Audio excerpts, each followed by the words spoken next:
Hello students, welcome back to our channel Maths by Shravan Vatamvedu. ఈ video లెక్చర్లో మనం ఇంతకుముందు చెప్పుకున్నాం లీనియర్ ఆల్జీబ్రా అండ్ క్యాలిక్యులస్ పైన. ఇది differential equations and vector calculus especially R20 J/A related. దీంట్లో ఎలా ప్రజెంట్ చేయాలి, నేను ప్రాబ్లం ఏం చెప్పట్లేదు ఇక్కడ. ఒక క్వశ్చన్ ఒక్కొక్క యూనిట్ నుంచి వస్తే ఎలా మనం ఈజీగా ఆన్సర్ చేయాలి. ఎక్స్క్లూజివ్గా R20 అంటే సప్లీ స్టూడెంట్స్ కోసం. ఎవరైతే ఈ సబ్జెక్ట్ కష్టంగా ఉంది, నేను ఎలా అయినా పాస్ అవ్వాలి అంటే మినిమం మనం రాసిన ప్రతి ప్రాబ్లంకి మినిమం 0 పడకుండా మార్క్స్ పడడానికి నేను ఒక ట్రిక్స్ క్లూస్ ఇస్తున్నా ప్రజెంట్ చేయడానికి. ఓకేనా? సో వినండి జాగ్రత్తగా. వీటిపైన కంప్లీట్ వీడియోస్ ఉన్నాయి మన ఛానల్లో. అవి నేను డిస్క్రిప్షన్లో లింక్ ఇస్తా, కావాలంటే చూసుకోండి. ఇదే టైటిల్తో ఇస్తాను. హయ్యర్ ఆర్డర్ డిఫరెన్షియల్ ఈక్వేషన్ నుంచి ఫస్ట్ యూనిట్లో మనకు క్వశ్చన్ పడింది అంటే మీరు ఎలా రాయాలి అంటే సాల్వ్ అని ఇస్తాడు differential equation. First given differential equation రాసుకొని జస్ట్ డి ఉండే దగ్గర ఎం రాసి ఎంలో ఒక ఈక్వేషన్ రాసుకోవాలి. డి ఉండే దగ్గర ఎం. ఫర్ ఎగ్జాంపుల్ మీకు d² + 3d + 2 అన్నాడు అనుకో, ఇక్కడ m² + 3m + 2 = 0 పెట్టి m వాల్యూస్ కనుక్కోవాలి. ఈ m వాల్యూస్ని బట్టి మనం కాంప్లిమెంటరీ ఫంక్షన్ రాస్తాం. దీనికి 3 రూల్స్ ఉన్నాయి, CF రూల్స్ అని. ఆ 3 నేర్చుకుంటే రాసేయచ్చు. C1 + C2 అలా వస్తుంది. కంపల్సరీ CF రాసేయాలి. ఇలా D ప్లేస్లో m రాశారా అక్కడికే మీకు 0 పడదు. Complementary function. నెక్స్ట్ పర్టికులర్ ఇంటిగ్రల్కి వస్తే 1 మీ డిఫరెన్షియల్ ఈక్వేషన్లో f(d) అంటే y పక్కన d² + 3d + 2 నేను చెప్పిన దానికి RHSలో ఏముంటే అది రాసి ఇక్కడ 5 రూల్స్ ఉన్నాయి. ఈ 5 రూల్స్లో ఏ రూల్, e⁴ax d ప్లేస్లో ఏ రాస్తావు. సైను కాస్ ఉందా, d² ప్లేస్లో -b² రాస్తావు. ఆ రూల్స్ అన్నీ నేను క్లియర్గా ఎక్స్ప్లెయిన్ చేయాలి. పర్టికులర్ ఇంటిగ్రల్ ఈ స్టెప్ ఇలా రావాలి. 1 అని వచ్చిందా దీనికి మార్క్ పడుతుంది. అంటే మీకు మినిమం పర్టికులర్ ఇంటిగ్రల్ నాలెడ్జ్ ఉంది అని. సో ఏ రూల్కి తగిన ఆ రూల్ అప్లై చేసి ఫైనల్గా మీకు వచ్చిన complementary function particular integral add చేసేయాలి. ఇది ఫస్ట్ యూనిట్లో సాల్వ్ అని ఇస్తే జస్ట్ సాల్వ్ డిఫరెన్షియల్ ఈక్వేషన్ అని. అలా కాకుండా solve by using method of variation of parameters అంటే method of variation of parameters use చేసి సాల్వ్ చేయమని క్వశ్చన్లో కానీ ఉంటే అది కంపల్సరీగా సెకండ్ డిగ్రీ డిఫరెన్షియల్ ఈక్వేషనే ఉంటుంది. ఫస్ట్ యాక్సిలరీ ఈక్వేషన్ రాయాలి. నేను ఇంతకుముందు చెప్పిన D ప్లేస్లో m రాయాలి. m వాల్యూస్ కనుక్కోవాలి. m వాల్యూస్ రెండే వస్తాయి, రెండు m వాల్యూస్ వస్తాయి, ఎందుకంటే సెకండ్ డిగ్రీయే ఉంటుంది. సో ఇప్పుడు కాంప్లిమెంటరీ ఫంక్షన్లో C1 C2 ఉంటాయి. C1 కోఎఫిషియంట్ u రాయాలి, C2 కోఎఫిషియంట్ v రాయాలి. uv' - vu' కనుక్కొని పర్టికులర్ ఇంటిగ్రల్ ఇలా అనుకొని ఏ వాల్యూ ఈ ఫార్ములాతో కనుక్కోవాలి. RHSలో ఉండేది R, B వాల్యూ, ఇవి కనపడాలి మాకు. A b correct ఫార్ములాలు.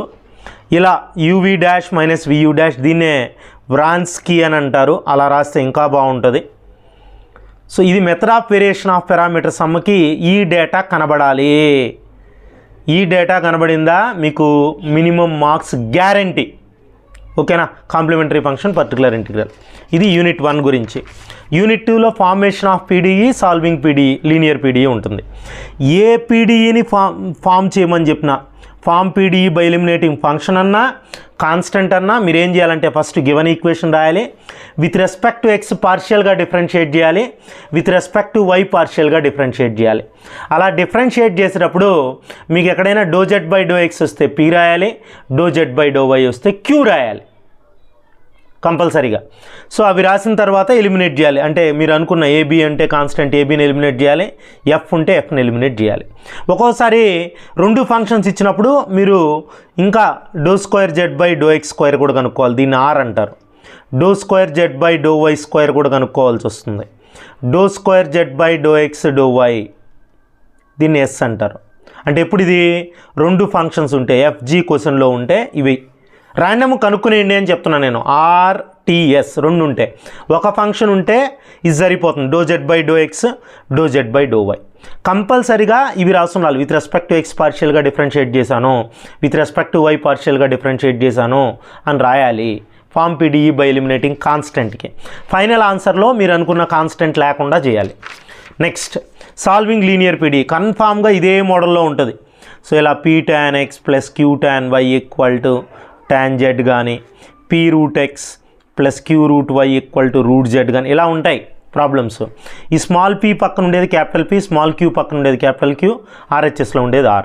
So first మీరు ఈ స్టెప్ రాయగలిగితే మినిమం మార్క్స్ పడిపోతాయి.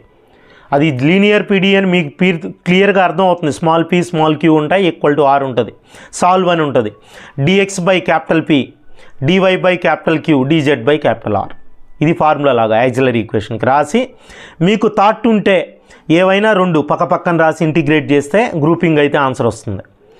మల్టిప్లేయర్ అంటే వీటినే వాడాలి. dx by dy plus dz 0 అంటే ఇలాంటివి 1/x dx plus 1/y dy plus 1/z dz 0, x dx plus y dy plus z dz 0. ఇవి ఫైనల్గా ఆన్సర్, రెండు ఆన్సర్లో కలిపి రాయాలి ఇలా. సో మెయిన్ ఇదేంటంటే ఇక్కడ యాక్సిలరీ ఈక్వేషన్ ఈ ఫార్ములా రాయడం, గివన్ PDE రాసి ఇది రాయడం, మినిమం మార్క్స్ గ్యారంటీ. ఇది సెకండ్ యూనిట్ గురించి. ఇంకా ఇది 4th and 5th యూనిట్. ఇది యూనిట్ 4. యూనిట్ 5 వచ్చి మీకు యూనిట్ 3 కావాలంటే పక్కన యూనిట్ 3లో 1 dimensional wave equation, heat equation అని ఉంటాయి. అవి ఎలా రాయాలో నేను వీడియోస్ ఉన్నాయి, అవి నేను డిస్క్రిప్షన్లో ఇస్తాను, అది చూడండి సరిపోతుంది. దీంట్లో directional derivative gun shot question 4th యూనిట్లో ఎక్కువసార్లు ఎగ్జామ్లో అడిగింది. డైరెక్షనల్ డెరివేటివ్ అడిగినాడా, ఫంక్షను పాయింట్ వెక్టార్ ఉంటుంది. ఫస్ట్ గివెన్ ఫంక్షన్ రాసి ఈ ఫార్ములా కనబడాలి. del f equal to dou f by dou x into I, dou f by dou y into j, dou f by dou z into k. del f అటు p కనుక్కో ఉండాలి. ఈ cap unit vector a bar రాసి a bar by mod a bar, ఈ formula కనబడాలి. Directional derivative del f dot ఈ cap కనబడాలి. So ఇది డైరెక్షనల్ డెరివేటివ్ సమ్ వచ్చిందా, ఈ ప్రొసీజర్ ఉండాలి. ఓకేనా, ఆన్సర్ మళ్ళీ మాట్లాడదాం. ఆర్ సమ్స్ ఇవి మోస్ట్ ఇంపార్టెంట్ ఆర్ సమ్స్. వీటి ఆన్సర్స్ మన ఛానల్లో ఉన్నాయి. డైవ్గ్రాడ్ ఆర్ పవర్ n కానీ, r power n r bar irrotational కానీ, r power n into r bar డైవేవ్ bar, సొలనాయిడల్ అయితే n కనుక్కునేది. ఇలా ఏ ఆర్ సమ్ అడిగినా మీరు ఈ బాక్స్ వేసేయాలి first. R bar equal to xi plus yj plus zk, r square x square plus y square plus z square equal to sigma x square. ఇది do r by do x x by r, y by r, z by are.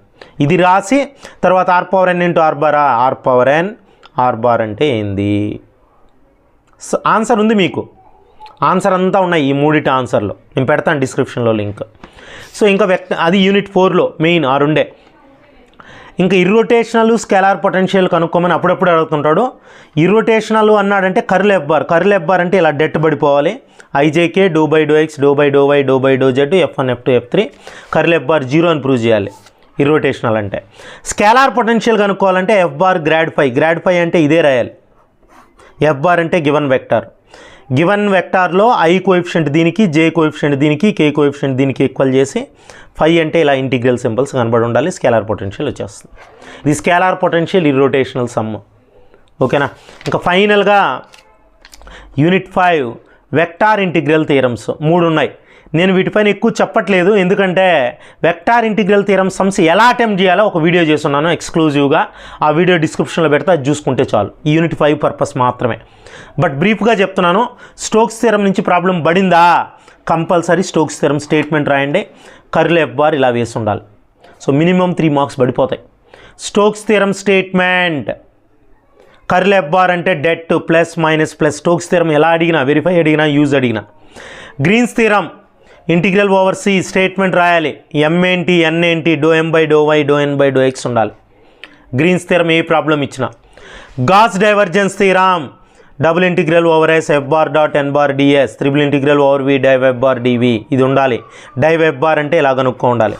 మీకు ఇచ్చిన F బార్లో I coefficient, J coefficient, K coefficient with respect to X Y Z differentiate చేసి ఉండాలి. అర్థమైందా? దీనిపైన video ఉంది సపరేట్గా, నేను డిస్క్రిప్షన్లో ఇస్తాను లింక్. ఓకేనా, అది నా వీడియో నచ్చినట్లయితే లైక్ చేయండి, షేర్ చేయండి. ఫస్ట్ టైం మన ఛానల్ చూస్తున్నట్లయితే సబ్స్క్రైబ్ చేసుకోవడం మర్చిపోకండి.